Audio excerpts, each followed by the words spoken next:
Hello friends, welcome to Divya दृष्टि IAS classes. Divya दृष्टि IAS classes के यूट्यूब चैनल में आपका स्वागत है। मैं यतीश लेकर आ गया हूं आपका favourite show the current affair show. चलिए सेशन स्टार्ट करते हैं। सेशन स्टार्ट करने से पहले आज का मोटिवेशन, फिर आज का सेशन स्टार्ट करेंगे। देखिए, the biggest source of the motivation are your own thoughts, so think big and motivate yourself to win. मतलब मैं आपको रोज के रोज मोटिवेशन का कोई थॉट देता हूं, मगर आपका जो सबसे बड़ा मोटिवेशन है वो आपके खुद के थॉट्स हैं। आपको खुद सोचना है कि मैंने जो मैं कर रहा हूं, मैं अपने लक्ष्य की तरफ जो मेहनत कर रहा हूं, ये क्यों कर रहा हूं, मैंने ये सब क्यों शुरू किया था और मुझे ये कब तक जितनी जल्दी हो सके उतनी जल्दी इसको खत्म करना है। ठीक है, तो आपके जो थॉट्स हैं और आपकी जो कोशिश है, यही आपका सबसे बड़ा मोटिवेशन है।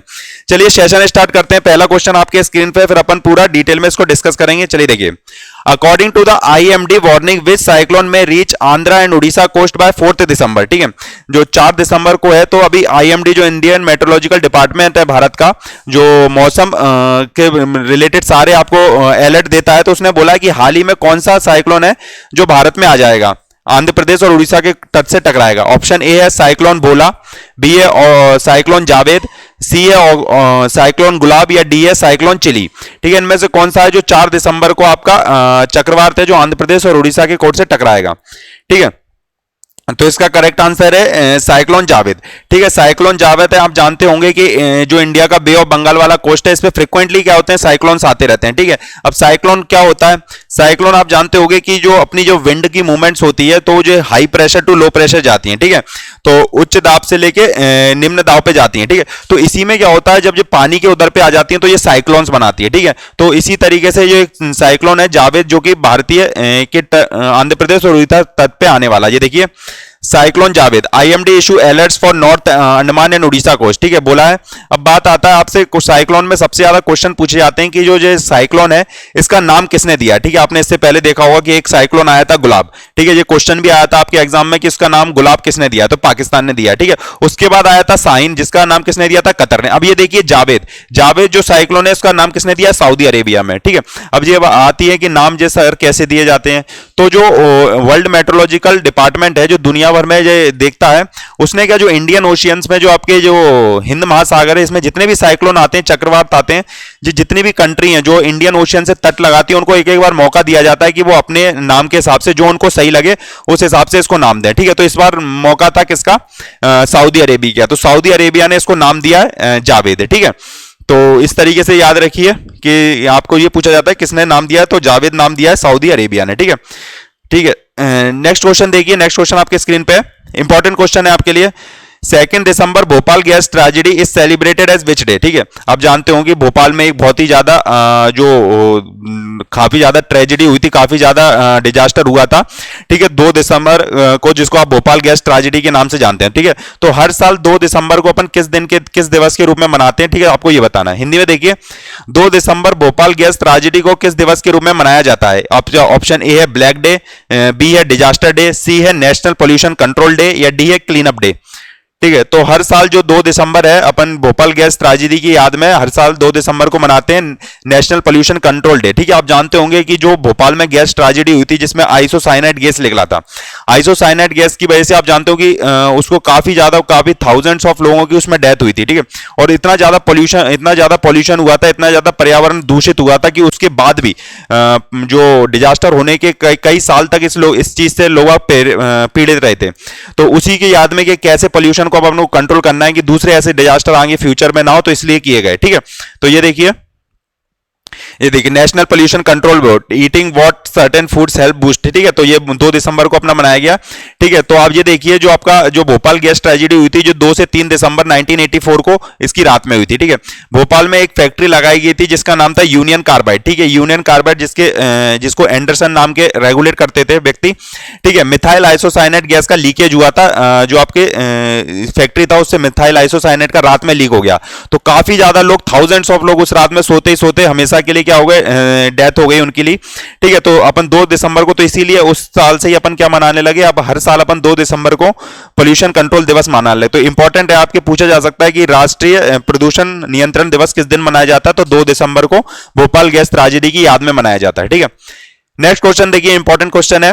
Which country will host the G20 summit for the first time in 2023? ठीक है, 2030 में कौन से देश है जो G20, ठीक है, आप जानते होंगे विश्व की 120 सबसे ताकतवर देशों का ग्रुप है जिसे G20 कहते हैं, तो उसकी मेजबानी कौन करने वाला है? हिंदी में देखिए, 2023 में कौन सा देश पहली बार G20 शिखर सम्मेलन की मेजबानी करेगा? Option A India, B USA, C Indonesia या डी टर्की।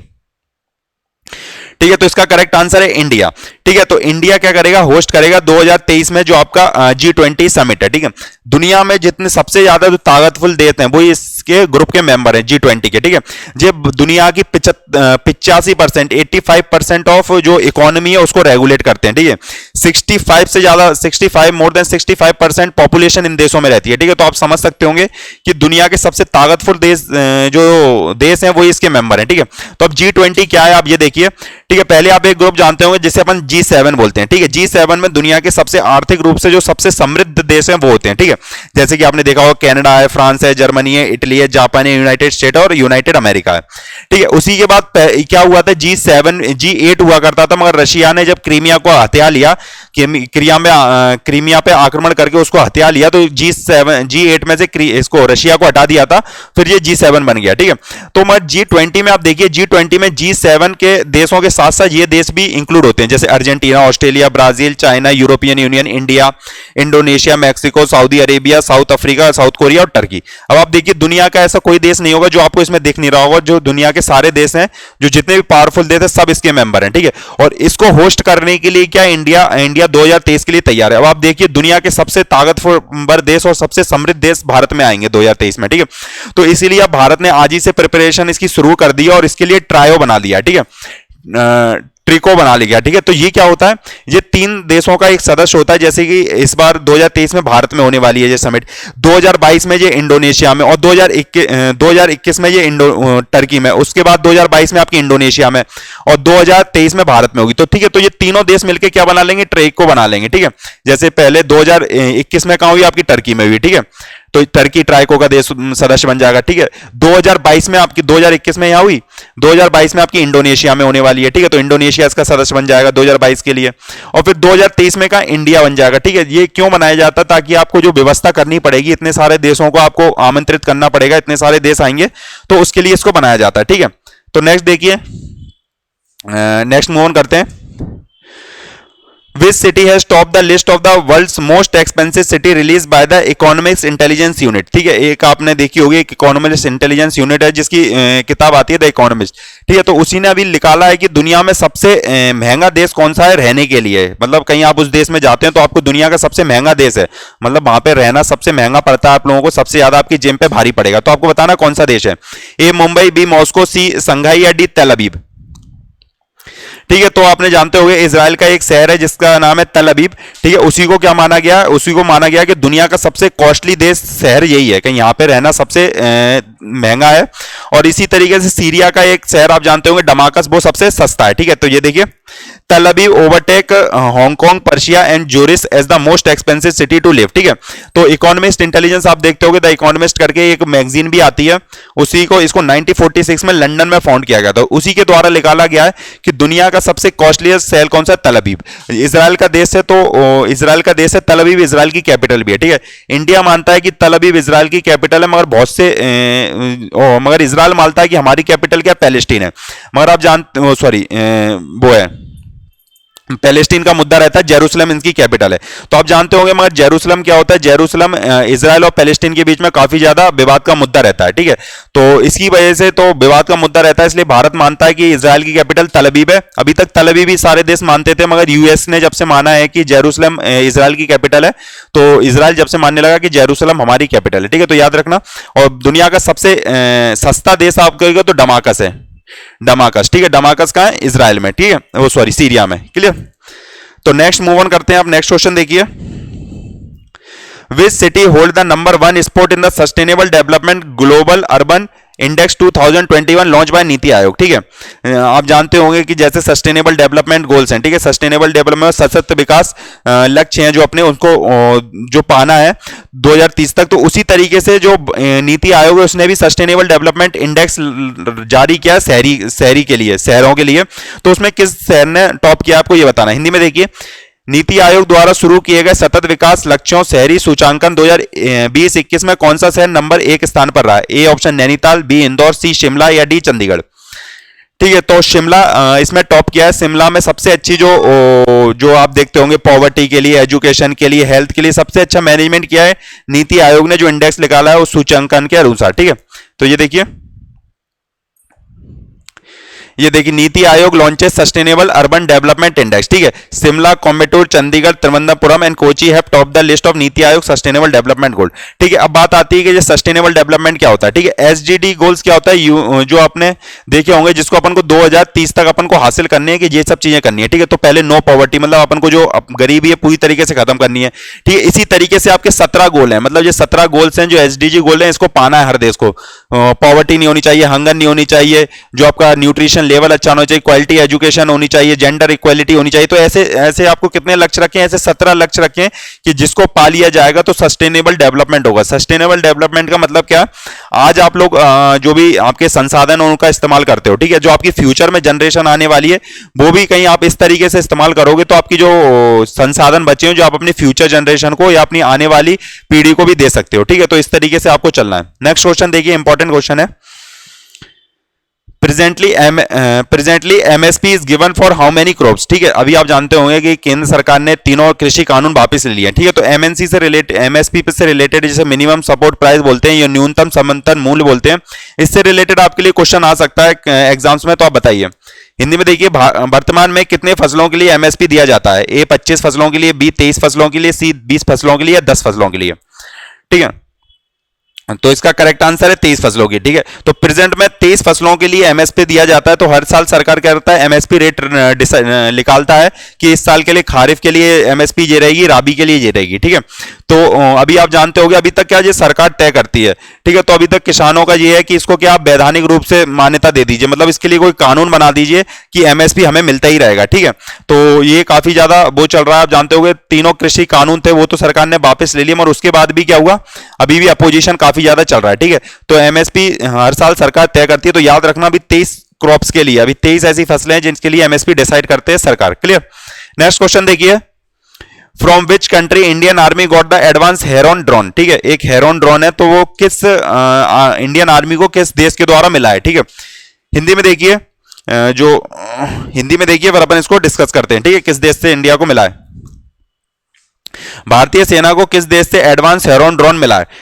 आपका ऑप्शन ए है इजराइल, बी है रशिया, सी है कनाडा या डी है जापान। ठीक है, तो आप जानते होंगे कि इंडिया और इजराइल की काफी अच्छी फ्रेंडशिप रहती है। तो इंडिया ने हाल ही में इजराइल से हेरोन ड्रोन लिए हैं। ठीक है जी, काफी ज्यादा एडवांस लेवल का ड्रोन है। ये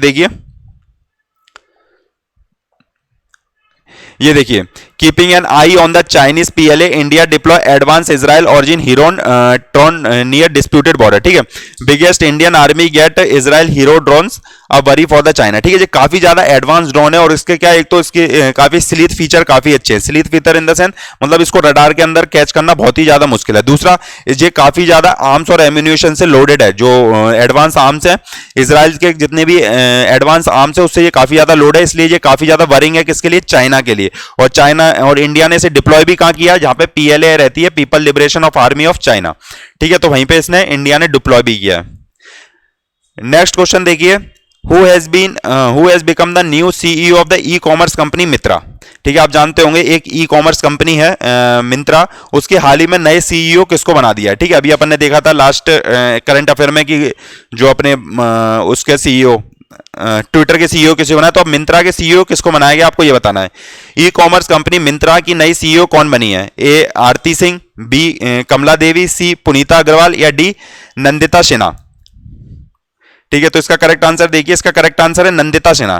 ठीक है, मिंत्रा आपने देखी होगी, ई कॉमर्स कंपनी है जो कि डील करती है आपके ड्रेस वगैरह उसमें। ठीक है, तो उसी की अभी सीईओ नंदिता सिन्हा को इसका सीईओ बना दिया गया है।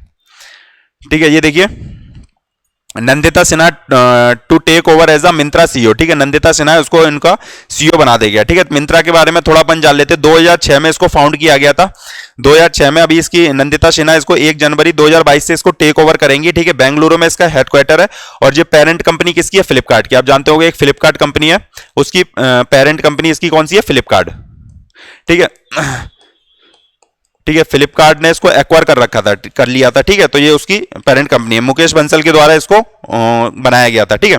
नेक्स्ट क्वेश्चन देखिए, recently which state government announce the free pilgrimage to Kartarpur Sahib, ठीक है, किस सरकार के द्वारा जो करतारपुर साहिब, आप जानते होंगे जो करतारपुर साहिब है, जो कि जो अपने सिख के फर्स्ट गुरु थे, गुरु नानक देव जी, उनकी जहां पे लास्ट ब्रेथ हुई थी, तो करतारपुर साहिब गुरुद्वारा बनाया गया था, ठीक है, जो कि पाकिस्तान में है। तो भारत से किस राज्य सरकार ने घोषणा की है कि हमारे जो तीर्थयात्री होंगे या पिलग्रिमेज होंगे उनको फ्री में करवाया जाएगा दर्शन, ठीक है। हिंदी में देखिए, फिर अपन डिस्कस करते हैं। हाल ही में किस राज्य सरकार ने करतारपुर साहिब की मुफ्त तीर्थ यात्रा की घोषणा की है? ए एमपी ने, बी वेस्ट बंगाल ने, सी दिल्ली गवर्नमेंट ने, या डी गोवा ने, ठीक है। तो इसका करेक्ट आंसर देखिए, इसका करेक्ट आंसर है दिल्ली, ठीक है। अभी हाल ही में केजरीवाल सरकार के द्वारा अनाउंस किया गया है कि दिल्ली से फ्री में यात्रा करवाई जाएगी करतारपुर साहिब की, ठीक है।